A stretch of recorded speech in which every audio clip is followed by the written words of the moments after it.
all homeless individuals and families are not alike. There's a certain percentage, about 15% in New York, and that tends to be constant across cities,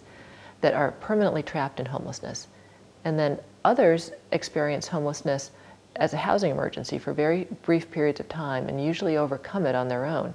But for this group that is trapped in homelessness, we really needed very different targeted solutions. And so that's when Common Ground's work really shifted, when we sort of got inside that black box and began asking, well, who are these 10 to 15% of the homeless who never leave the shelters, who seem to be on the streets for years, and realized that we needed to get to strip the anonymity away from this issue, get to understand what those individual circumstances and stories were, so that we could begin creating housing that was specifically responsive to those individuals who'd been trapped in homelessness the longest. That's where our understanding of the institutional patterns really began, that so many of these institutions had, that these individuals had in common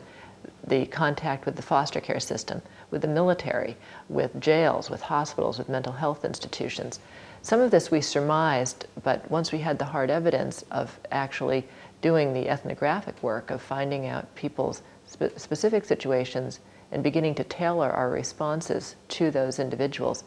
that's where we began seeing the very steady and now, in some communities, very dramatic decreases in homelessness.